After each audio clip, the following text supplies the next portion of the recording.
Because within his first 4 years, Skip, he had 3 Super Bowls with 2 MVPs. And so everybody, well, this is easy. No, it's not. That's in the 100-year history, what Tom Brady has done is not easy. It's very unique. It's an anomaly. You're probably not going to see a guy go to that many Super Bowls, win that many Super Bowls again. Now, Patrick Mahomes has a great start, but if you want me to bet my money, I'm going to bet he's not getting a 9. That's what I would be willing to do. But I do believe, Skip, because this is a young team. Now, they have some key signings that they're going to have to do. They got some of these D linemen that's coming up.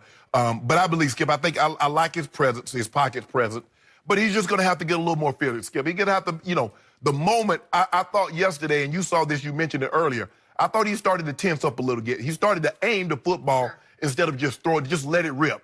You've been here, and he knows what's at stake. He hears all the chatter. He knows Coach Belichick had anointed him to replace Tom Brady, and that's what he's going to get measured against. If Jimmy G had just gotten drafted by the 49ers and there was no Tom Brady-Jimmy G comparison or parallel, Skip, we like, yeah, absolutely. A guy in his really second year of starting and he's already in the Super Bowl, yes, he can win one. But the parallel to Tom Brady intersect is what gives people a reason to pause. I do believe, but Cal understands now, is that if you run the football like they run it, you're going to you don't have to prove anything. There'll be a time and a place. I mean, he proved. I mean, he went on the road against New Orleans and was down 20-7 and played unbelievable. He had to pick up 2 3rd and 16s against the Rams. He played unbelievable. But in a situation like this, sometimes, you got to check egos too. Coaches have egos. Coordinators have egos, Skip. Of course they do. I'm going to show you. Coach Belichick does it all the time. He'll take another guy. He'll take somebody else's guy that wasn't great over there. Let me show you what I can do with them guys. You don't know what you're doing. Leave that alone. But I do believe, Skip, I believe he has what it takes in order for them to win a title. And I absolutely do not, and I've been staunch in this position from the start. I don't believe in him. I think deep down you don't really, really trust him when chips are down, playoff chips are down.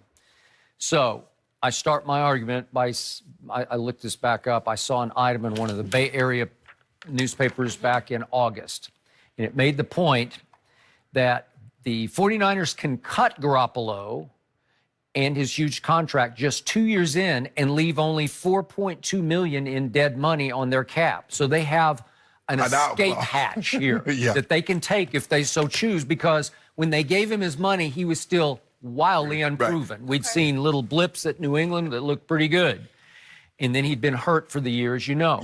So my point is, this is what I would do. They almost certainly won't do this, but this is what I would do. You get Brady. I would cut him, and I would sign Tom Brady for 2 more years, because Tom Brady would live and love to go home. He would live for it, because he started as a 49er fan in San Mateo, California.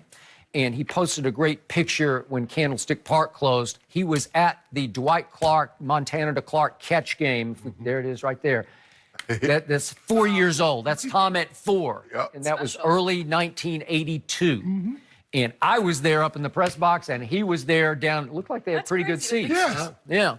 And there he was, and he got to witness one of the greatest. Some people think it's the greatest play ever. Don't know how much I thought it was lucky, but yeah, I don't know how much. But he was a huge Joe Montana fan, so he could actually pull, in this scenario, a reverse Montana, and Montana had to go finish in Kansas City, and Tom could go finish at home. Where his parents live in San Mateo, it's just like right up the 101. You could get home in about 10 minutes from that stadium. So the point is, if I am John Lynch and I am Kyle Shanahan and I'm Mike Shanahan, I'm thinking we are so close that if I could have Tom Brady at still a pretty high level for Tom Brady, that if I'd had him last night, I believe they would have won the game with Tom Brady. He's just been there and done all that. He's going to make the right play at the right time. He's going to check you out of plays into run plays, which Tom has no problem with. He has no throwing ego at all. He will check to run plays when it screams for it. So the point is, I would do that for 2 years, and I would give you a better shot at them winning the next 2 Super Bowls with Tom Brady than Jimmy Garoppolo. There's some haywire gene in Jimmy G. I call him Jimmy Interception. He's going to throw you a couple a game, maybe 3 a game, but as you say, you got to catch them. You got to be ready because they're going to come unpredictably quickly. Right. And he's got arm talent, so he'll throw some lasers. Yes. But they're going to be haywire lasers because you're going to get your hands on them before his receivers do. Right. So I don't trust him. He's capable of having a big, good game like he did at New Orleans. He's also capable of last night. That was horrendous to me because I saw him throw one good ball, was to Kittle, and it was offensive pass interference. Right. And that's all I saw the whole game that was accurate. All the ones that he completed were high and low. Even the one to use check down on the goal line, he had to pick it up off the grass. There are not very many running backs, let alone fullbacks, that could have made that catch. Scoop that one up, and then turn and run with it and almost score with it. So to me, remember, Tom Brady went to Sarah High School right there in San Mateo. That's where Barry Bonds went. That's where Lynn Swann went. That's where his heart is and his roots are. And you don't think he'd be inspired with this football team and the weapons they have? Yeah. It's perfect. It's beautiful. It's right on time. Thank you, gods. You know, here you go. Is that what you think or that's what you hope happens? No, I mean, it just makes sense to me. I have no idea, but would Tom be receptive? You better believe he'd be receptive. You're gonna take, I mean, you're talking. I'm just not sure Jed York and John Lynch and Kyle Shannon.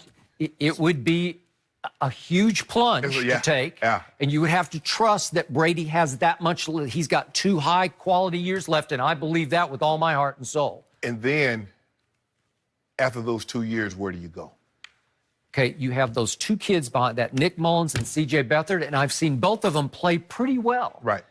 In fact, I think they liked the heck out of both of them because they kept both of them on their roster. Okay. So I'm not saying they're the answer, but listen, it's hard to go win 1 Super Bowl. It is. Ask anybody who hasn't ever played in one. It is.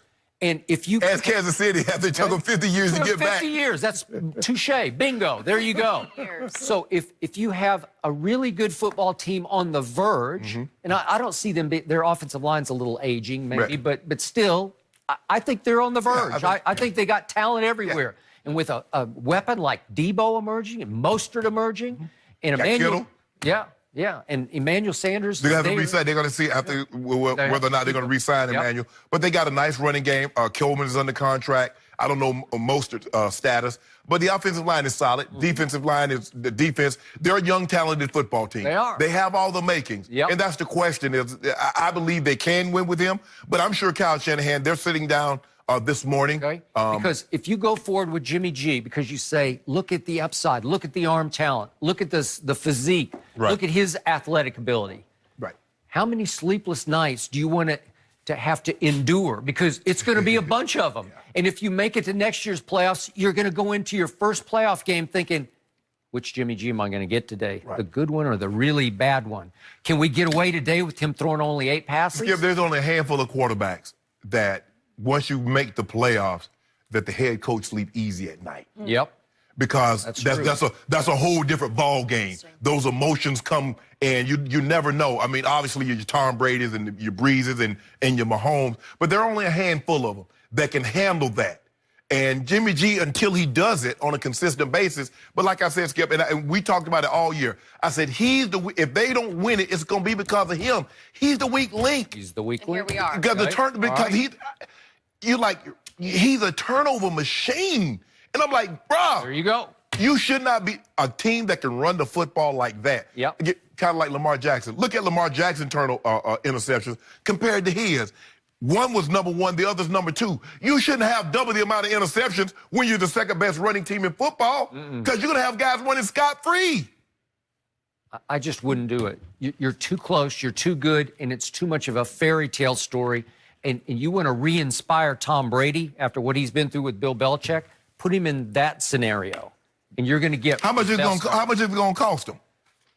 How much would you be willing to pay Tom Brady for 2 years? This might be a literal hometown discount, like literally going home for a discount, right? But hey, look at the man doing Hulu commercial. So clearly the man like money. So clearly the man like money, right, Jenny? He probably got more in that commercial than okay. So we read yesterday by ESPN the Raiders, they're going to pull out the stops for Tom Brady. Okay, you got the That man Raiders don't or the wanna go to Vegas. 49ers. That Which man don't want to go to Vegas. Okay. He can go. He was just in Vegas a couple of weeks I ago know at he the was. fight. So he's like, I can go to Vegas anytime. Okay. He want to win a Trust me, championship. because Skip. I worked in the Bay Area. You're either Raiders or 49ers, Right, right? right. One's across the bridge and one's on your side of the bridge. Tom Brady strikes me more as a He 49er. is a 49er kind of guy. Just and seems too again, good. John Gruden has been notoriously tough on his quarterbacks, and he's only one with really grizzled veterans Yeah. who can take his, you know Yeah. what? Yeah, I don't think Tom Brady's going to be the one that's I going to don't be think so. SOB, the mofo. That's what I'm saying. That's exactly right. He's not going to put up with that. I mean, you know, Coach Belichick says, Tommy, what the hell are you doing is one thing. right. But then you talking in a demeaning tone is something entirely different. Because Rich Gannon would talk that stuff right back to him. Correct. Okay? Right. And but that doesn't strike me as Tom's personality, though. it is not Tom's personality. He is a 49er at heart. When you tweeted it, I was not so sure, but you are very convincing, Skip. It good. makes a lot of sense. Look at it. It almost feels too Love storybook. to see- Would it not be a great story? It's just. But you do realize my homeboy ain't going nowhere, right? Okay. You know my homeboy, Yeah, my I know, homeboy ain't retiring, right? Yeah, no, okay. We talked about, How about Tom. Brady We talked about Mahomes Pat. We talked rematch? about Jimmy G. We have to talk about Dak Prescott. Yes, Our here we contract go. talks between Dak and the Cowboys going horribly wrong. What is happening? Yes. We'll tell you next.